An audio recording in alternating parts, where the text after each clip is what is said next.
যেই নবী 40 বছর পর্যন্ত মক্কার লোকদের চোখের সুরমা ছিলেন, মাথার তাজ ছিলেন, যারা আল্লাহর নবীকে আল আমিন উপাধি দিয়েছিল, দলীয় নেতাদের কাছে দিনার এবং দিরহাম যারা আমানত রেখে নিরাপত্তা বোধ করত না, আখিরি নবী, সর্বশ্রেষ্ঠ নবী আব্দুল্লাহর তিন ছেলে মুহাম্মদ নবী সাল্লাল্লাহু আলাইহি সাল্লামের কাছে যারা দিনার এবং দিরহাম আমানত রাখত, কোরআন মজিদ নাজিল হওয়ার পরে ওই নবী তাদের কাছে এত ঘৃণিত হয়ে গেলেন, যেই লোকের এতদিন আল্লাহ আমিন উপাধি দিয়েছে, মক্কার অলিতে গলিতে শহরে বন্দরে হাটে বাজারে পথে প্রান্তরে সর্বত্রই নবীর প্রশংসা যারা পঞ্চমুখ ছিল, এই কোরআন মজিদ নাজিল হওয়ার পরে কোরআনের দাওয়াত দেওয়া শুরু করার পরে ওই মক্কার লোকেরা রাসূলকে পাগল বলেছে, কবি বলেছে, গণক বলেছে, জাদুকর বলেছে, অশ্রাব্য ভাষায় গালি দিয়েছে।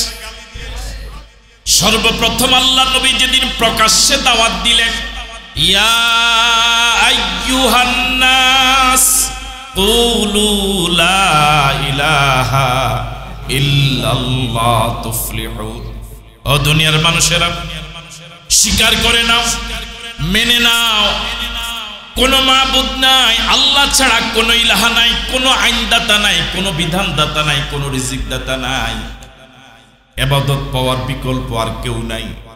তুফলিহুন, দুনিয়া তো সফল, পরকালও সফল।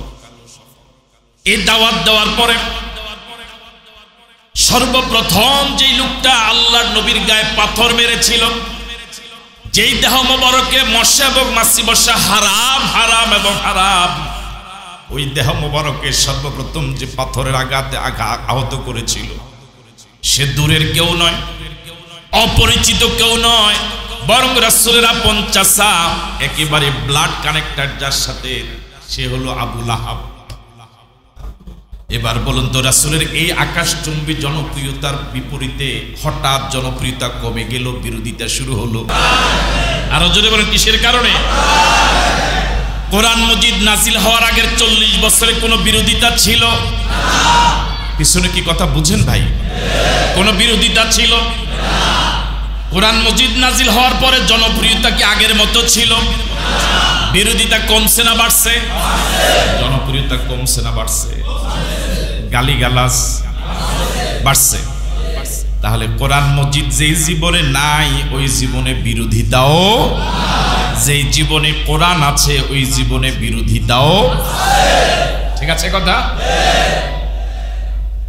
বর্তমান পৃথিবীর অবস্থাও দেখেন,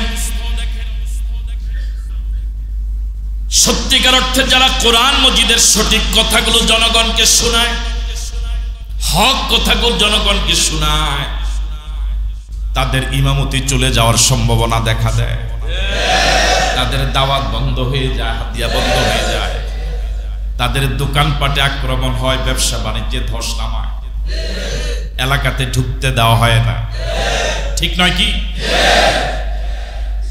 আচ্ছা, আল্লাহর নবী থেকে দামি কি পৃথিবীতে আর কেউ ছিল? কল্পনা করা যায়? উনিও কি পৃথিবীর সবাইকে, ওনার সময়ের সবাইকে মুরিদ বানাতে পেরেছিলেন?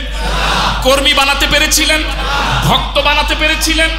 ইমানদার বানাতে পেরেছিলেন? তাহলে আপনি কোন আশায় বসে আছেন যে সবাই আমার কি হয়ে যাবে? ভক্ত হয়ে যাবে? তাহলে কোরআন মজিদের কথা বললে বিরোধিতা হবে? এখন দুইটা অবস্থা এই সংক্ষিপ্ত আলোচনা আমার আপনার সামনে আসলো। যদি নিরাপদ জীবন যাপন করতে চাই, ঝামেলা মুক্ত জীবন যাপন করতে চাই, বিরোধিতা হবে না, গালিগালাজ হবে না, হামলা মামলা হবে না, ইমামতি চলে যাবে না, দাওয়াত বন্ধ হবে না, সকলে বাহবা দিবে, তাহলে কোরআনের ওয়াজ থেকে আপাতত দূরে থাকলেই চল। আর যদি মনে করেন না কোরআনের কথা বলাই লাগবে, তাহলে বিরোধিতা হবে। এখন করবেন কোনটা? আমেরিকার প্রেসিডেন্টের নাম কি? নিশ্চয়ই মহিলা। মহিলা। আমাদের দেশের মহিলা শুনতে শুনতে সব মনে করে সারা পৃথিবী সবাই। জো বাইডেন পুরুষ না মহিলা? ভারতের প্রধানমন্ত্রীর নাম কি? নিশ্চয়ই মহিলা। কি পুরুষ। ঈমান আছে না নাই? হ্যাঁ, ক্ষমতা আছে, টাকা আছে, পরিচিতি আছে। আচ্ছা, জো বাইডেনের নাম জানা না এরকম কোন দেশ আছে পৃথিবীতে?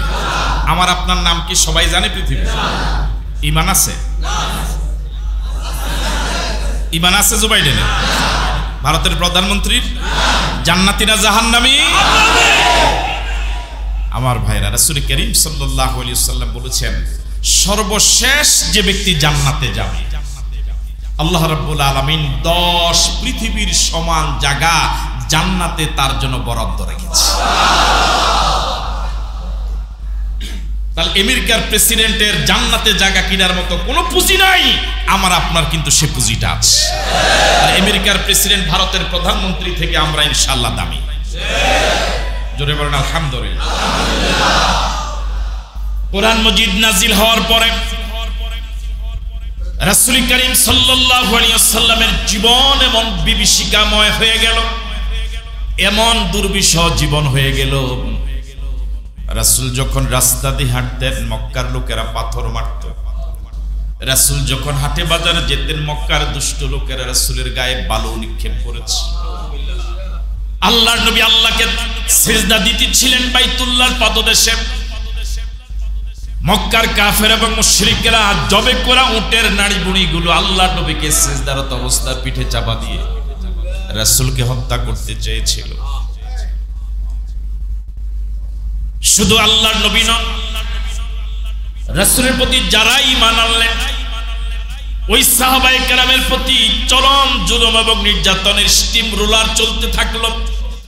একটা সময় সাহাবায়ে কেরাম আল্লাহর নবীর কাছে আরজ করলেন, ইয়া রাসূলুল্লাহ, ওদের জুলুম নির্যাতনে তো আর মক্কায় থাকতে পারবো না। আল্লাহর নবী সাহাবায়ে কেরামকে হিজরত করে অন্য একটি নিরাপদ দেশে যাওয়ার অনুমতি দিলেন।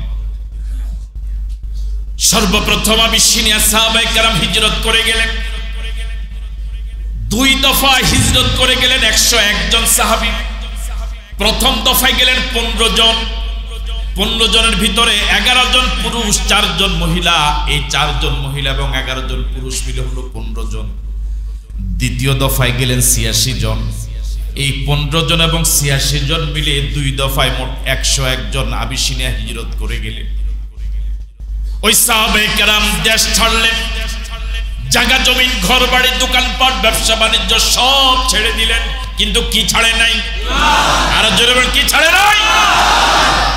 আমি আপনাদেরকে বিনয়ের সাথে বলি, কপালে চুমো দিয়ে বলি, বুকে জড়িয়ে ধরে বলি, যেই যেই দলই করেন, আমি আপনাদের খুব দূরের কেউ না, অনেক দূরের কেউ এসে আপনাদেরকে কথা বললে হয়তো এই কথার ভিতরে স্বার্থ থাকতেও পারে। আমি তো আপনাদের একদম ঘরের মানুষ, একদম কাছের মানুষ। আমি কোন স্বার্থে এখানে আসি নাই, কোন স্বার্থ কেন্দ্রিক এখানে আসি নাই। শুধুমাত্র পরকালে আল্লাহর কাছে জবাবদিহিতা থেকে বাঁচার জন্য। আল্লাহ যদি প্রশ্ন করেন, এবং করবেন অবশ্যই, দেশব্যাপী ঘুরে ঘুরে কোরআনের দাওয়াত দিয়েছ, নিজের এলাকার লোকদেরকে তো দাওয়াত দেওয়া নাই। বিনয়ের সাথে আপনাদেরকে অনুরোধ করে বলি, দল কবরে যাবে না, নেতা কবরে যাবে না, আশরাফি আপনার কবরে যাবে না। ঈমান নিয়ে যদি কবরে যেতে না পারেন, দুনিয়ার যশ খ্যাতি, দুনিয়ার মিছিল মিটিং, এগুলো বিন্দু পরিমাণ উপকারে আসবে না। আসরে ময়দানে উপকারে আসা তো দূরের কথা, দুনিয়াতে বিপদে পড়ে দেখেন কোন আপনজন পাশে থাকবে না।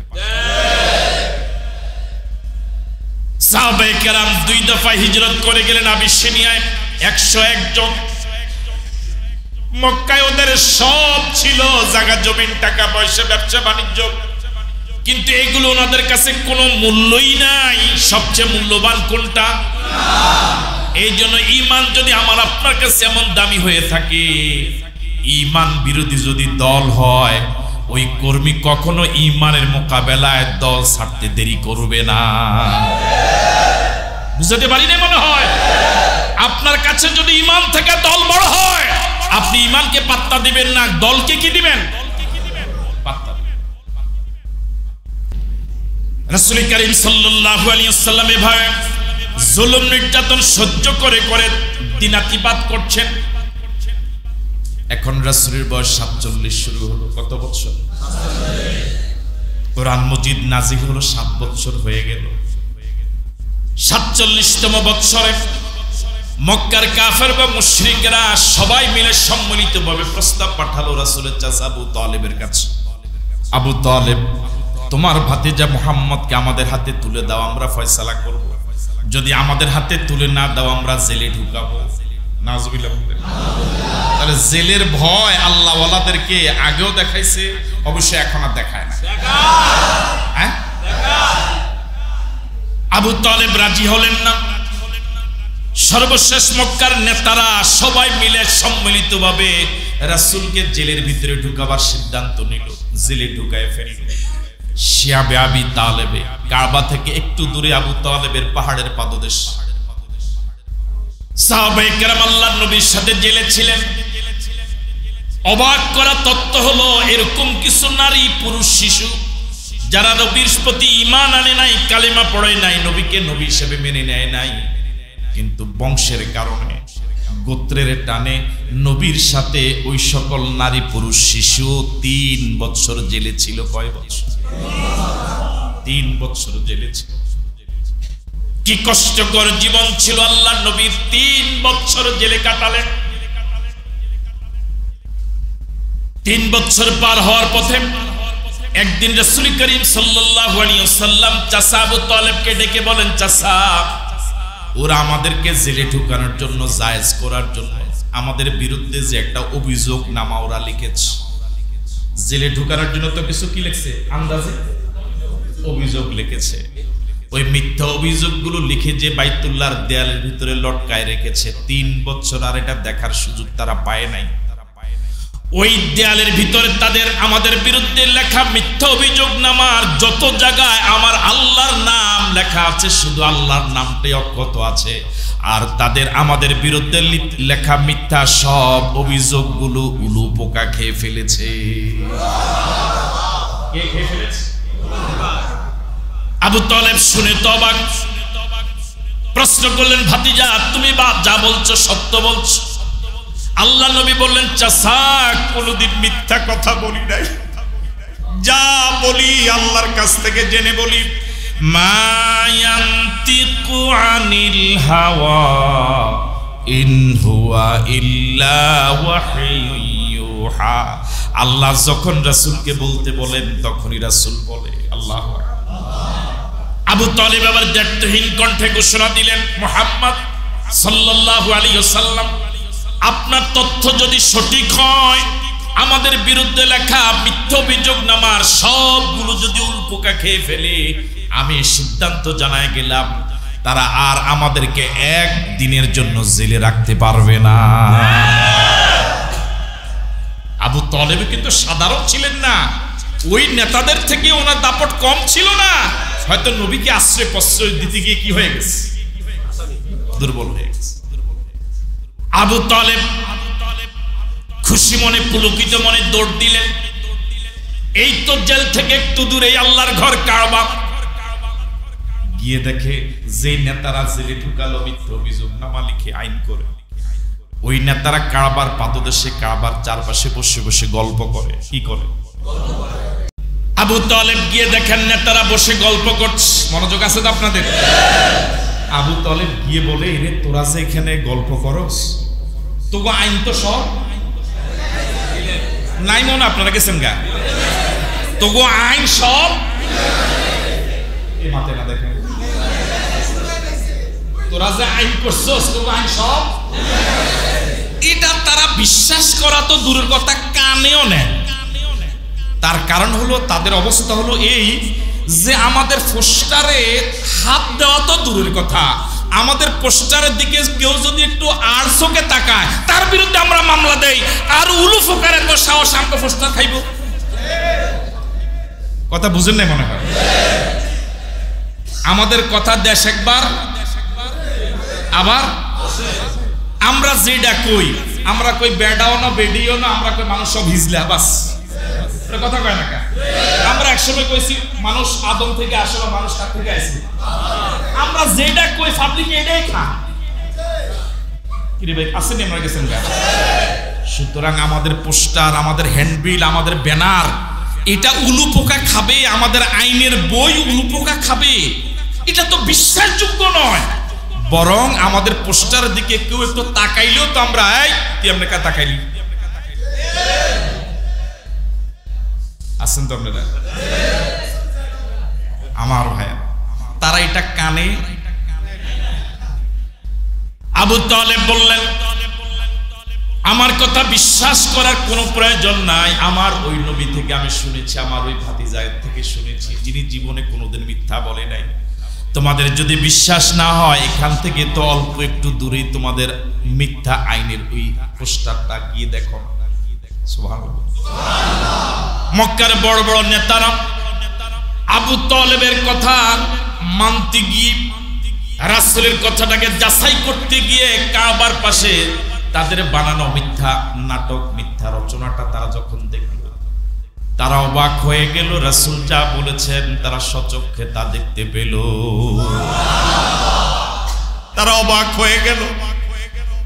তাদের ওই মিথ্যা রাসূলের বিরুদ্ধে মিথ্যা অভিযোগগুলো সব উলুপোকা খেয়ে একেবারে জাররা জাররা করে ফেলেছে, একেবারে ছিন্ন বিচ্ছিন্ন করে ফেলেছে। শুধু যত জায়গায় আল্লাহর নাম আছে, শুধু আল্লাহর নামটি অক্ষত আছে। কুল্লু মান আলাইহা ফান ওয়া ইয়াবকা ওয়াজহু রাব্বিকা যুল জালালি ওয়াল ইকরাম। সব ধ্বংস হয়ে যাবে, সব শেষ হয়ে যাবে, শুধুমাত্র যিনি থাকবেন তিনি কে? আওয়াজ দিয়ে বলুন তো আল্লাহ। আরেকবার বলুন আল্লাহ, আরেকবার বলুন আল্লাহ। রাসূল করিম সাল্লাল্লাহু আলাইহি ওয়াসাল্লাম কি আর তারা জেলে রাখতে পারলো না? রাসূল জেল থেকে ছাড়া পেলেন। রাসূল জেল থেকে ছাড়া পাওয়ার 6 মাস পরে রাসূলের চাচা আবু তালেব ইন্তেকাল করলেন। রাসূল জেল থেকে ছাড়া পাওয়ার 7 মাস পরে খাদিজাতুল কুবরা রাদিয়াল্লাহু তাআলা ইন্তেকাল করলেন। তখন রাসূলের বয়স 50 বছর। রাসূলের বয়স যখন 50 বছর, আবার শুনুন, জেল থেকে মাত্র ছাড়া পেলেন। জেল থেকে ছাড়া পাওয়ার মাত্র 6 মাস পরে যে আবু তালেব, যার ভয়ে মক্কার লোকেরা রাসূলের গায়ে আঘাত করার সাহস পায় নাই, যে আবু তালেব বাহিরে ছিলেন, রাসূলের ছায়া, রাসূলকে আশ্রয় দিয়েছিলেন, আর খাদিজাতুল কুবরা রাদিয়াল্লাহু তাআলা আনহা বাহিরে কেউ মনে কষ্ট দিলে যে খাদিজার কাছে কথা বলে রাসূল সান্ত্বনা পেতেন, আজ খাদিজাও নাই, আজ আবু তালেবও নাই, আজ বাহিরের আশ্রয় নাই, আজ ঘরের সান্ত্বনা নাই। রাসূল বড় বিপাকে পড়ে গেলেন, বড় অসহায় অবস্থায় পড়ে গেলেন, বড় অসহায়। আল্লাহর নবীর অসহায় অবস্থায় আল্লাহ নবী একদিন বাজারে গেলেন, আজ আবু তালেব নাই, আজ খাদিজা রাদিয়াল্লাহু তাআলা আনহা দুনিয়াতে নাই। রাসূল বাজারে গেলেন। মক্কার কাফের এবং মুশরিকরা আবু তালেবের এই অনুপস্থিতিতে সুযোগটা কাজে লাগিয়ে বাজারের কাদামাটিগুলো আল্লাহ নবীর দেহ মোবারকে নিক্ষেপ করেছে। কি করুণ অবস্থা! রাসূল সিদ্ধান্ত নিলেন আর মক্কা থাকা যাবে না। রাসূল সিদ্ধান্ত নিলেন আর মক্কা থাকবো না। যে মক্কায় এখন লোকেরা হাঁটতে গেলে কাদা মারে, পাথর মারে, গালিগালাজ করে, ঘরের সান্ত্বনা নাই, বাহিরের আশ্রয় নাই। রাসূল সিদ্ধান্ত নিলেন দাওয়াতি কাজ তো আর বন্ধ করা যাবে না। আল্লাহর জমিন তো আর ছোট নয়, আল্লাহর জমিন তো অনেক বড়। রাসূল এবার সিদ্ধান্ত নিলেন, রাসূল এবার দাওয়াতি কাজ করার জন্য তায়েফে যাবেন। কোথায় যাবেন? মক্কা থেকে 50 মাইল দূরে, কণ্টকাকীর্ণ পথ, কষ্টকর পথ। 50 বছর বয়স্ক নবী হযরত যায়েদ রাদিয়াল্লাহু তাআলা আনহুকে সঙ্গে নিয়ে রাসূল তায়েফে গেলেন। বুক ভরা আশা নিয়ে রাসূল তায়েফে গেলেন। তায়েফের লোকেরা মেহমানদারি করবে, দাওয়াত কবুল করবে, কিন্তু তায়েফের ইতিহাস সম্পূর্ণ বিপরীত হলো। তায়েফের ইতিহাস জীবনে আপনারা হয়তো বহুবার শুনেছেন, আমি লম্বা কথা সে ব্যাপারে বলছি না। রাসূল তায়েফে ছিলেন একদিন নয়, 2 দিন নয়, টানা 20 দিন রাসূল তায়েফে ছিলেন। কয়দিন? 20 দিন। আমরা এখন দেশের বিভিন্ন প্রান্তে দাওয়াতি কাজে যাই, আমাদের নামে কত পোস্টার, হ্যান্ডবিল, মাইকিং হয়, কত সুন্দর স্টেজ ব্যবস্থাপনা, আমাদের জন্য কত ভালো মানের খাওয়া। আসার সময় কত মোটা অঙ্কের হাদিয়া, এত সম্মান দেওয়ার পরেও আয়োজকরা কত বিনয়ের সাথে বলে, হুজুর তেমন কিছু করতে পারি নাই। রাসূল তায়েফে গিয়েছিলেন এই কোরআনের দাওয়াত দেওয়ার জন্যই। রাসূলকে কেউ মেহমানদারি করে নাই, কেউ রাসূলকে বাড়িতে দাওয়াত দিয়ে একবেলা খাওয়ার ব্যবস্থা করে নাই, রাসূলের জন্য বসার একটু জায়গা করে নাই, একটু আশ্রয় নেওয়ার জন্য, বিশ্রাম নেওয়ার জন্য জায়গা দেয় নাই। বরং তায়েফের বয়স্ক লোকেরা দুষ্ট যুবকদেরকে লেলিয়ে দিয়েছিল। রাসূল যে পথে হাঁটতেন সিরিয়াল করে কাতার বন্দী হয়ে, ওই তায়েফের দুষ্ট যুবকেরা চতুর্দিক থেকে বৃষ্টির মতো পাথর মারা শুরু করেছে।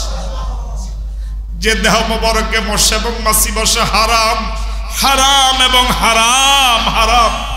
ওই দেহ মোবারক থেকে একবার নয়, দুইবার নয়, বারবার ওরা রক্ত ঝরিয়েছে।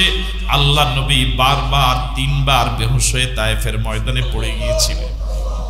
এত বেশি রক্ত ঝরেছে রাসূলের দেহ থেকে, এত বেশি রক্ত ঝরেছে আল্লাহ নবীর দেহ মোবারক থেকে, এত বেশি রক্ত ঝরেছে, রক্তের ফিনকি দিয়ে শরীর থেকে বেয়ে বেয়ে জুতা মোবারকে লেগে পাও জুতা মোবারকের সাথে সিমেন্টেড হয়ে গিয়েছিল।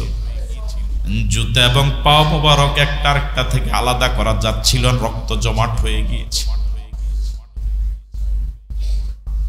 জিবরাইল আসলেন, এসে বললেন, ইয়া রাসূলুল্লাহ, আকাশের ফেরেশতারা কেঁদে ঝারঝার, আপনি অনুমতি দেন দুদিক থেকে পাহাড় চাপা দিয়ে ওদেরকে মাটির সাথে মিশায় দেই।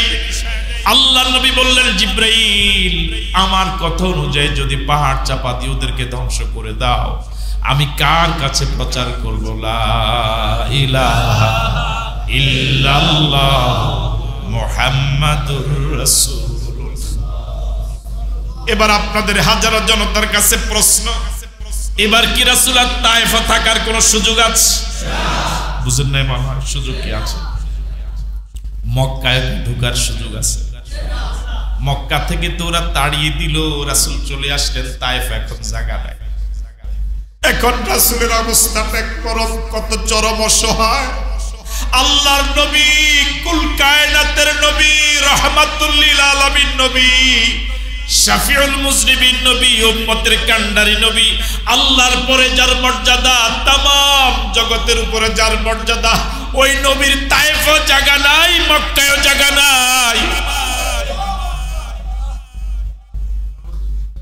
দ্বীনের জন্য কত কষ্ট করলেন আমাদের নবী। এবার রাসূল সিদ্ধান্ত নিলেন মক্কায় আসবেন, তায়েফে তো আর থাকা যাবে না। কিন্তু মক্কার লোকেরা যদি জানে তায়েফে গিয়ে তিনি এরকম আক্রান্ত হয়েছেন, আহত হয়েছেন, মক্কার লোকদের সাহস বাড়বে না কমবে? মক্কার লোকেরা যদি জানে তায়েফে গিয়েও মাইর খাইছে, মক্কার লোকদের সাহস আরো বেড়ে যাবে। আল্লাহ নবী বর্ডারে আসলেন মক্কা এবং তায়েফের। রাসূল নামাজ পড়তেছিলেন, নামাজের সময় হয়ে গেল। মুসল্লি একজন হযরত যায়েদ, রাসূল জোরে তেলাওয়াত করছিলেন কোরআন মজিদ। একে তো আল্লাহর কালাম তেলাওয়াত করছেন, সেই নবী যার উপরে কোরআন নাজিল হয়েছে, কত সুমধুর না লাগলো। রাসূলের কোরআন তেলাওয়াতের এই অবস্থার পাশ দিয়ে যাচ্ছিলেন একদল জিন। কারা যাচ্ছিল?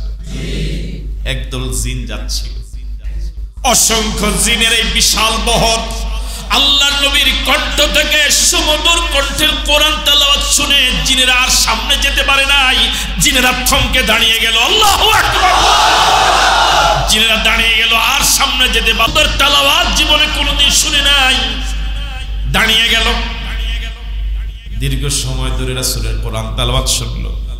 নামাজ শেষ হওয়ার পরে ওই দিন এই দলে যতজন জিন ছিল, যত হাজার জিন ছিল, সব নবীর হাতে হাত রেখে মুসলমান হয়ে গেল। রাসূল গিয়েছিলেন মানুষকে মুসলমান বানাবার জন্য, দাওয়াত দেওয়ার জন্য। তাদের কপালে ঈমান থাকলো না, জিনকে দাওয়াত দেওয়ার জন্য যান নাই, জিন ঈমান কবুল করে ফেলেছে। রাসূল এবার মক্কা এবং তায়েফের বর্ডারে, রাসূল মক্কার বড় বড় এক এক করে 3 জন নেতার কাছে প্রস্তাব পাঠালেন আশ্রয় দেওয়ার জন্য, যাকে বর্তমান রাজনৈতিক পরিভাষায় রাজনৈতিক আশ্রয় বলে। এক দেশ থেকে আরেক দেশে গেলে রাজনৈতিক আশ্রয় দেয়। রাসূল এবার মক্কায় ঢোকার জন্য তিনজন নেতার কাছে আশ্রয় চাইলেন। একজন নেতার কাছে আশ্রয় চাইলেন, সে রাজি হলো না। দ্বিতীয় আরেকজনের কাছে আশ্রয় চাইলেন, সেও রাজি হলো না। সর্বশেষ একজনের কাছে আশ্রয় প্রার্থনা করলেন, তিনি রাজি হলেন। তার নাম মুতঈম ইবনে আদি। তার নাম মুতঈম ইবনে আদি। মুতঈম ইবনে আদি রাসূলকে আশ্রয় দিতে সম্মত হলেন। আল্লাহর নবী তার সম্মতিতে মক্কায় ঢুকলেন। আল্লাহু আকবার বলবেন। রাসূল মক্কায় ঢুকেই রাসূল নিজের হুজরায় রাত কাটালেন। সকালবেলা মুতঈম এসে আল্লাহর নবীকে নবীর হুজরায় এসে বললেন, মুহাম্মদ সাল্লাল্লাহু আলাইহি ওয়াসাল্লাম, আপনি হুজরায় থাকলে তো আমি যে আপনাকে আশ্রয় দিয়েছি এটা তো মক্কার লোকেরা জানবে না, আপনি হুজরা থেকে বের হন। রাসূল কিছুটা চিন্তিত হয়ে গেলেন যে মক্কার লোকেরা আমি রাস্তা গেলে পরে আমাকে পাথর মারে, বালু মারে। ওই মক্কার লোকেরা এখন যদি আমাকে দেখে আমার চাচা এখন জীবিত নাই, আমাকে কে আশ্রয় দিবে, প্রশ্রয় দিবে? আমার শারীরিক নির্যাতনের শিকার হওয়া লাগবে। মুতঈম ইবনে আদি বললেন, মুহাম্মদ ভয় পাবেন না, ঘাবড়ে যাবেন না, হতাশ হবেন না, নিরাশ হবেন না। আপনি হুজরা থেকে বের হন। আপনার যতক্ষণ মন চায়, যতক্ষণ আপনার মন চায় আপনি আল্লাহর ঘর তাওয়াফ করেন। রাসূল কিছুটা চিন্তিত হয়ে গেলেন। মুতঈম অভয় দিয়ে বললেন, মুহাম্মদ সাল্লাল্লাহু আলাইহি ওয়াসাল্লাম ভয় পাবেন না, আপনার যতক্ষণ মন চায় আপনি আল্লাহর ঘর তাওয়াফ করেন। আর আমি এবং আমার ছেলেরা নাঙ্গা তলোয়ার নিয়ে, খোলা তলোয়ার নিয়ে আপনার চারপাশে দাঁড়ায় থাকবো।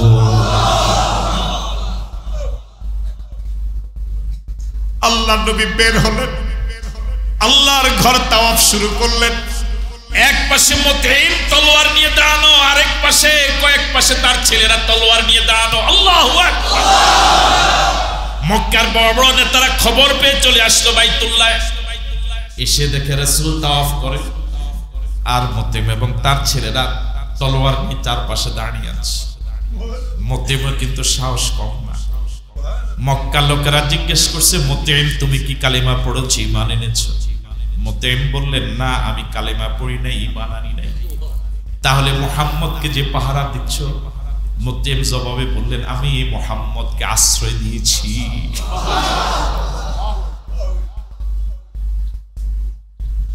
বদরের যুদ্ধে 313 জন সাহাবীকে নিয়ে আল্লাহর নবী ময়দানে নামলেন। বদরের মাঠে 70 জন কাফের নিহত হয়েছে মুসলমানদের হাতে, আর 70 জন বন্দী হয়েছিল। আল্লাহর নবী সেদিন বদরের দিনে বলেছিলেন, 70 জন বন্দী হওয়ার পরে রাসূল বলেছিলেন, আজ যদি মুতঈম ইবনে আদি জীবিত থাকতো, মুতঈম যদি এই 70 জন বন্দীর ব্যাপারে আমার কাছে সুপারিশ করত, মুতঈমের কথার সম্মানে আমি 70 জনকে আজাদ করে দিতাম। মানবতা। রাসূল করিম সাল্লাল্লাহু আলাইহি ওয়াসাল্লাম এত কষ্ট করলেন এই কোরআন প্রচার করার জন্য, এই কোরআনের সমাজ কায়েম করার জন্য, এই কোরআনের রাষ্ট্র কায়েম করার জন্য, এই কোরআনের সংবিধান সমাজে বাস্তবায়ন করার জন্য এত কষ্ট করেছেন। অসংখ্য যুদ্ধের সেনাপতির দায়িত্ব পালন করেছেন, দামদান মুবারক শহীদ করেছেন, মাথার লোহার হেলমেট ভাঙলেন। উহুদের ইতিহাস তো আপনাদের জানা আছে। উহুদের মাঠ বদর থেকে, মদিনা থেকে খুব বেশি দূরে নয়, মাত্র কয়েক কিলোমিটার। যারা গিয়েছেন নিশ্চয় জানার কথা। গাড়ি ঘোড়াও লাগে না, হেঁটে যাওয়া যায়। ঠিক আছে? উহুদের ময়দানে আল্লাহ নবী 1000 মুসলমানদেরকে নিয়ে রওনা হলেন। প্রতিমধ্যে আব্দুল্লাহ ইবনে উবাই মুনাফিকের নেতৃত্বে 300 জন ফিরে আসলো। আর আছে কয়জন? আমার ভাইয়েরা, উহুদের মাঠ ছোট্ট একটা মাঠ। যারা গিয়েছেন একটু কল্পনা করেন, পিছনে বিশাল পাহাড়, কয়েক মাইল লম্বা। ওই পাহাড়ের নাম উহুদের পাহাড়। ওই পাহাড়ের পাদদেশে ছোট্ট মাঠের নাম উহুদের মাঠ। এই মাঠে যুদ্ধ সংগঠিত হয়েছিল। এই মাঠের এক পাশে হলো ছোট্ট 2টা পাহাড়। এগুলোকে এখন আর পাহাড় বলা যায় না, টিলা বলা লাগবে। অর্থাৎ পায়ে হেঁটে হেঁটে উঠা যায়। রাসূলের 700 জনের ভিতরে 50 জন তীরন্দাজ, যারা তীর চালাতে পারদর্শী। এরকম 50 জন তীরন্দাজকে রাসূল আলাদা করলেন। আলাদা করে ওই 2 পাহাড় ছোট্ট 2টা টিলার পিছনে দুইটা টিলার মাঝখানে আল্লাহর নবী এই 50 জন তীরন্দাজকে দাঁড় করালেন। পিছন দিক থেকে তো বিশাল উহুদের পাহাড়, ওই পাহাড় ডিঙ্গাইয়া শত্রুরা আসতে পারবে না। প্রাকৃতিক কারণেই ওই পাহাড়টা এখন সেফটি হয়ে গেল, ওই পাহাড়টা নিরাপত্তা বিধান করলো, সামনের দিক থেকে শত্রুরা আসার সম্ভাবনা। এই জন্য রাসূল ওই দুইটা টিলার উপরে 50 জন তীরন্দাজকে দাঁড় করালেন। রাসূল কঠিন সতর্কবাণী উচ্চারণ করলেন, বললেন যদি তোমরা দেখো যুদ্ধের ময়দানে আমরা বিজয় অর্জন করে ফেলেছি, গনিমতের মাল সংগ্রহ করছি, তবু এই জায়গা ছাড়বা না। মনোযোগ আছে? আর যদি দেখো আমরা পরাজিত হয়েছি,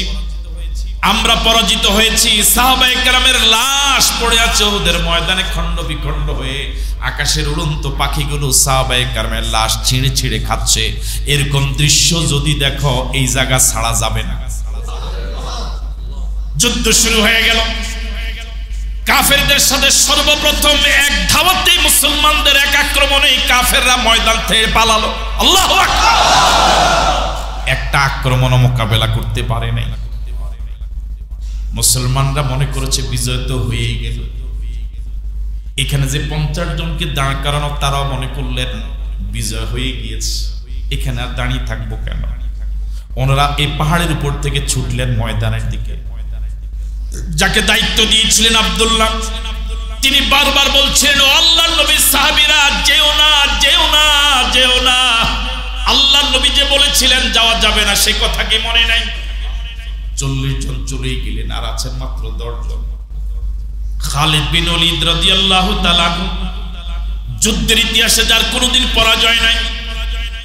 কালিমা পড়ার আগে খালিদ রাদিয়াল্লাহু তাআলা আনহু যতগুলো যুদ্ধ করেছেন, একটা যুদ্ধ পরাজিত হয় নাই। কালিমা পড়ার পরে যত যুদ্ধ করেছেন, কোনোদিন পরাজয় হয় নাই। তার মানে খালিদ রাদিয়াল্লাহু তাআলা আনহুর গোটা জীবনে যুদ্ধের ইতিহাসে কোনোদিন পরাজয় হয় নাই। এই উহুদের ময়দানের এই যুদ্ধের দিন তিনি তখনও কালিমা পড়েন নাই। যারা উহুদের ময়দানে গিয়েছেন, স্মরণে থাকার কথা, ওই দুইটা ছোট্ট টিলার পিছনে একটা খাল আছে। সৌদি সরকার খালটাকে এখনো খাল রেখে দিয়েছে, অবশ্য 2 পাড় পাকা। রাস্তার প্রয়োজনে খালটা বন্ধ করে দেওয়ার প্রয়োজন ছিল, আমার মনে হয় স্মৃতিকে ধরে রাখার জন্যই সৌদি সরকার এখনো ওই খালটাকে খাল রেখেছে, 2 পাড় পাকা করে দিয়েছে। মুসলমানরা যখন, আমার ভাইয়ারা, গনিমতের জন্য ছুটাছুটি করছে, এখান থেকে 40 জন নেমে গেল ময়দানে। চৌকস যোদ্ধা খালিদ রাদিয়াল্লাহু তাআলা আনহু, তখনও তিনি কালিমা পড়েন নাই, মুসলমান হন নাই। তিনি এটাকে মুখ্যম সুযোগ মনে করলেন, এটাকে টার্নিং পয়েন্ট মনে করলেন, এটাই একমাত্র সুযোগ মনে করে ওই খালের ভিতর দিয়ে তিনি তার বাহিনী নিয়ে ঢুকে পড়লেন। মনোযোগ আছে আপনাদের?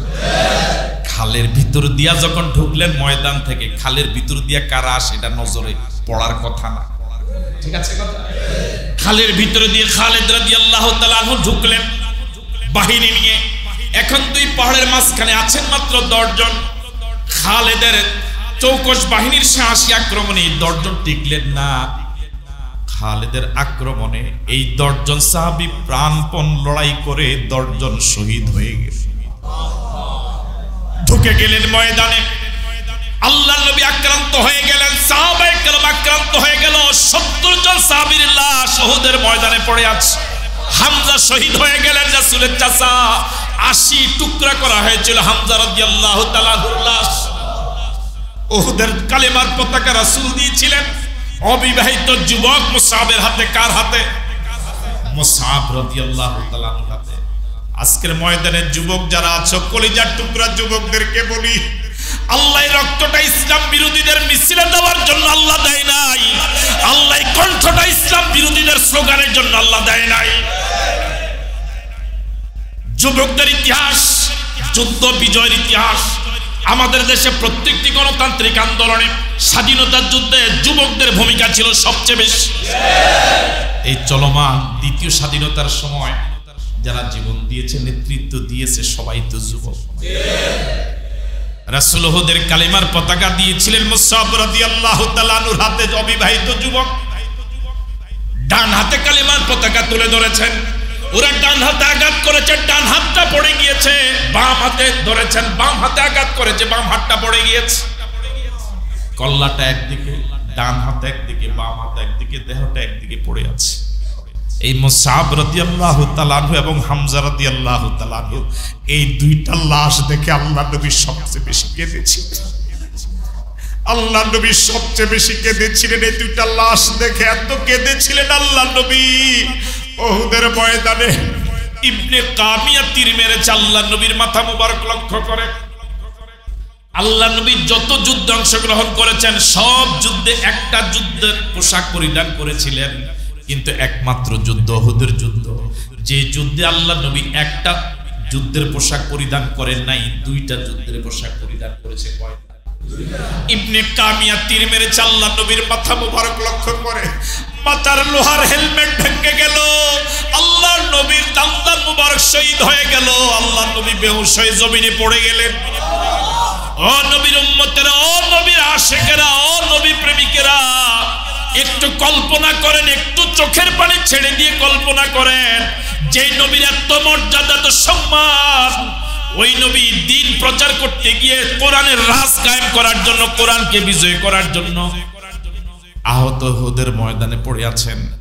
আমি আপনি নবীর রেখে যাওয়া সেই ইসলামের জন্য, কোরআনের রাজ কায়েম করার জন্য কি করলাম? বরং আমি আপনি নবীর রেখে যাওয়া সেই ইসলামকে ভেঙ্গে চুরমার করে দিচ্ছি। আল্লাহ নবী আহত হয়ে পড়ে আছেন। হযরত আবু দুজানা রাদিয়াল্লাহু তাআলা আনহু, আবু দুজানা রাদিয়াল্লাহু তাআলা আনহু আল্লাহ নবীর আহত দেহ মোবারকের উপরে ভাবে উপর হয়ে শুয়ে আছেন। আবু দুজানা, তুমি তোমার দায়িত্ব পালন করো নাই, তুমি গোটা উম্মতের দায়িত্ব পালন করেছো। 10 জন সাহাবী আল্লাহ নবীর দেহ মোবারককে পাহারা দেওয়ার জন্য মানব প্রাচীর রচনা করে দাঁড়ালেন। একজন আরেকজনের পাশাপাশি দাঁড়িয়ে আল্লাহ নবী মাঝখানে আহত হয়ে পড়ে আছেন। উহুদের ময়দানে 10 জন সাহাবী মানব প্রাচীর রচনা করে দাঁড়িয়ে আছেন চারপাশে। পিঠ হলো কাফেরদের দিকে আর বুক হলো নবীর দিকে, এভাবে গোল হয়ে দাঁড়িয়ে আছে। কাফের এবং মুশরিকেরা চতুর্দিক থেকে বৃষ্টির মতো তীর মারা শুরু করেছে। বৃষ্টির মতো তীর খেয়ে খেয়ে 10 জন সাহাবীর মাঝে 7 জন শহীদ হয়ে গেলেন। হযরত তালহা রাদিয়াল্লাহু তাআলা আনহু কাফের এবং মুশরিকদের নিক্ষিপ্ত বৃষ্টির মতো তীরগুলো দুহাত দিয়ে শুধু ঠেকাচ্ছিলেন। দুহাত দিয়ে তীরগুলো ঠেকাতে গিয়ে হযরত তালহা রাদিয়াল্লাহু তাআলা আনহুর দুহাতের 10 আঙ্গুলের একটা আঙ্গুল অক্ষত ছিল। তিনি জবান দিয়ে শুধু বলছিলেন, নফসি লিনাফসিকাল ফিদা ওয়াজহি লিওয়াজহিকাল ফিদা। ও নবী, ও নবী, নফসি লিনাফসিকাল ফিদা, আমার জীবন তো আপনার জন্য উৎসর্গ করে দিলাম। আল্লাহ, দিন কে सूरज डूब रही है हम लोगों की सामने, रोज महशर क्या जॉब है मुस्तफा की सामने। 10 জন শহীদ, 7 জন শহীদ হয়ে গেল। এদিকে উহুদের ময়দানে আওয়াজ উঠেছে, গুজব উঠেছে, কাদ কুতিলা মুহাম্মদ, কাদ কুতিলা মুহাম্মদ, মুহাম্মদ শহীদ হয়ে গেলেন। আসলে শহীদ হল নাই, এটা গুজব উঠেছে। এখনো তো সমাজে এরকম গুজব আছে না? জোরে বলেন আছে না? আমার ভাইয়ারা, সাহাবায়ে কেরাম দিক বিদিক ছুটাছুটি শুরু করলেন। হাতে যে অস্ত্র ছিল অস্ত্রটা পড়ে গেল, সাহস হারিয়ে ফেললেন। সাহাবায়ে কেরাম চিন্তা করলেন, নবী যদি আর পৃথিবীতে না থাকে কার জন্য আর লড়াই করব? আমার ভাইয়ারা, হযরত আলী রাদিয়াল্লাহু তাআলা আনহু বলেন, আহত নিহত সাহাবায়ে কেরামের মাঝে আমি নবীকে তালাশ করতেছিলাম। হঠাৎ আমাকে নবী দেখে আবু দুজানার বুকের নিচে আল্লাহর নবী আহত অবস্থায় পড়ে আছেন। আমাকে দেখে বললেন, আলী। এই অবস্থা আমাকে দেখে বলেন, আলী, ও আলী, আমি এখনো শহীদ হই নাই, আমি এখনো জীবিত, ওদের বিরুদ্ধে লড়ে যা। আল্লাহু আকবার।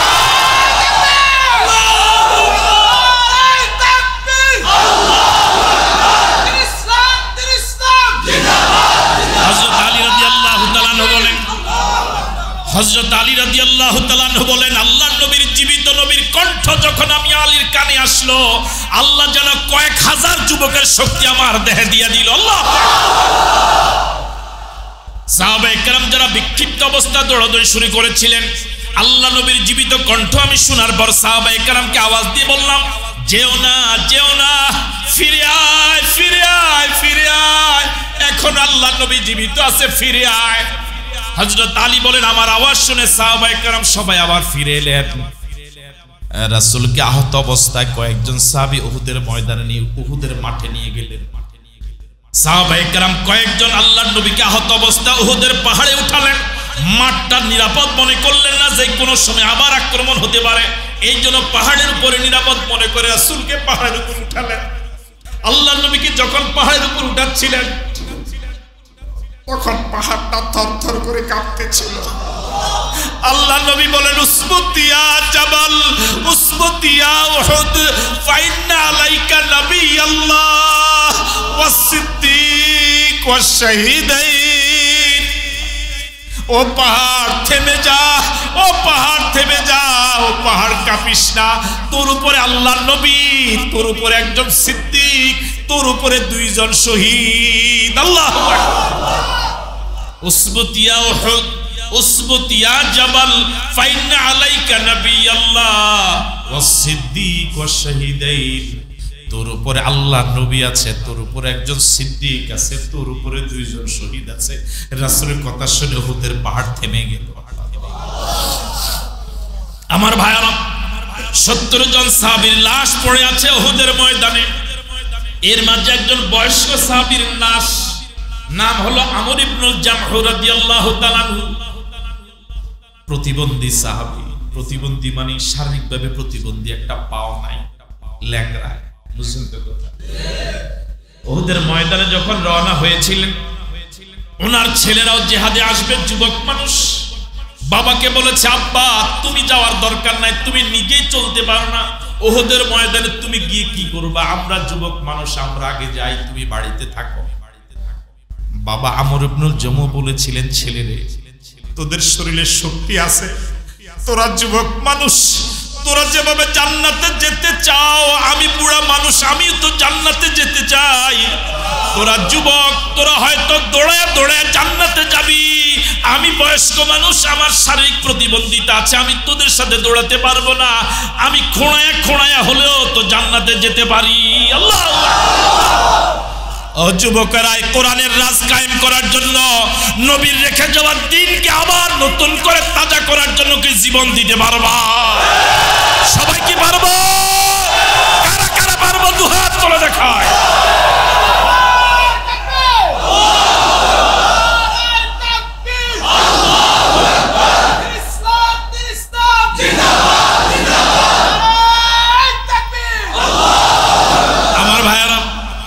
আমর ইবনুল জামহ যখন আসবেনি, তখন তার স্ত্রী ঘর থেকে বলেছিলেন, স্ত্রী স্বামীকে, বুড়া স্বামীকে একটু ব্যঙ্গ করে বলেছিলেন, বুড়ারা যুদ্ধে যায় পালাবার জন্য, কি করার জন্য? মহিলা চিন্তা করেছে, যদি এরকম একটা খোঁচা মারা কথা বলি হয়তো রাগে আর বুঝলেন কথা। স্ত্রী বলেছে বুড়ারা যুদ্ধে যায়।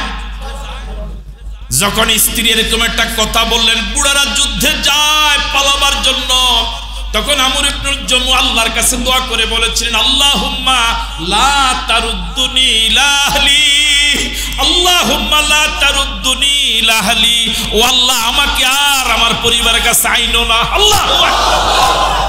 70 জন সাহাবী যে উহুদের ময়দানে শহীদ হয়ে আছেন, এর ভিতরে আমর ইবনুল জামহ রাদিয়াল্লাহু তাআলা আনহুর লাশও আছে। ওনার দুইজন ছেলে কিন্তু শহীদ হয় নাই। ওনার দুইজন ছেলে সিদ্ধান্ত নিয়েছেন বাবার লাশ বাড়িতে গিয়ে দাফন করবেন।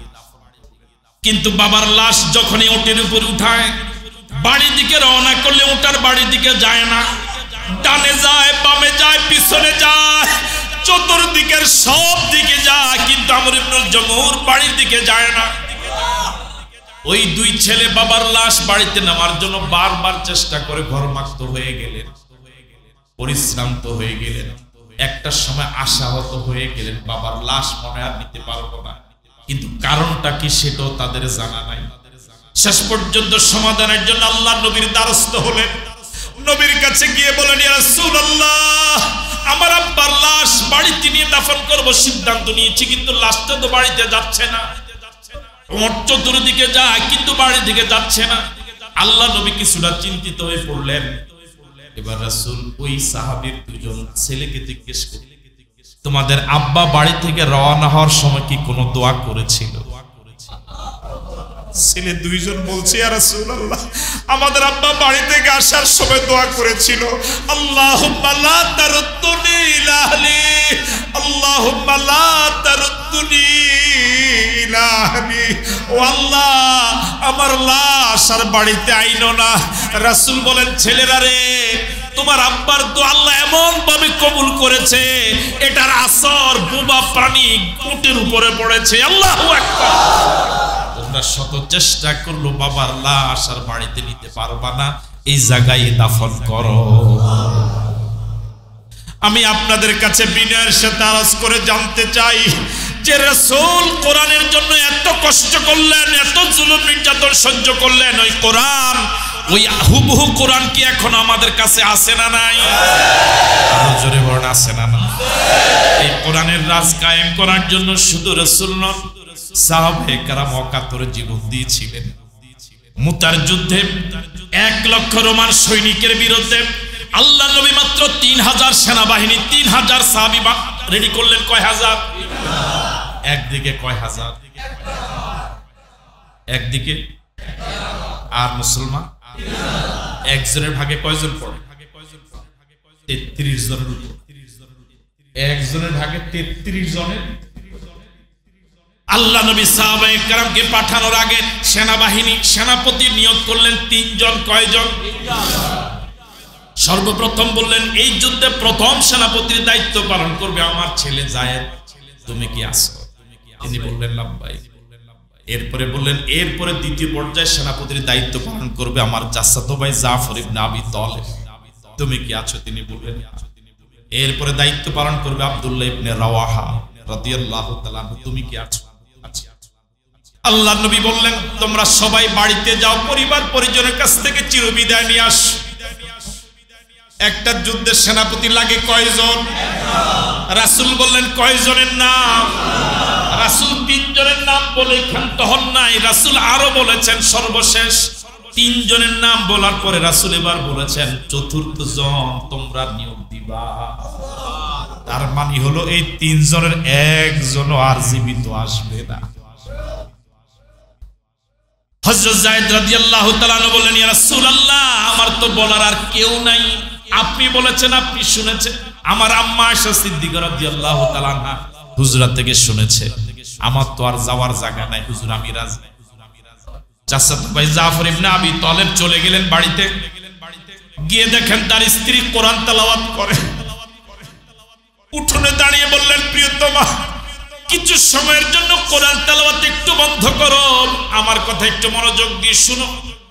আমি চলে যাচ্ছি জিহাদের ময়দানে, মুতার প্রান্তরে, আমার জন্য দোয়া করবে আর আমার ভুল ত্রুটিগুলো মার্জনা করবে। তোমার হক আদায়ের ক্ষেত্রে ভুল ত্রুটি করে থাকলে ক্ষমা করে দিবে। আমার ছেলে মেয়েগুলোকে আমি যে আল্লাহর জন্য জীবন দিতে যাচ্ছি, আমার ছেলে মেয়েগুলোকে সে আল্লাহর পথে চালায়, আমার ছেলে মেয়েগুলোকে জিহাদের পথে চালাইও। স্ত্রী বললেন,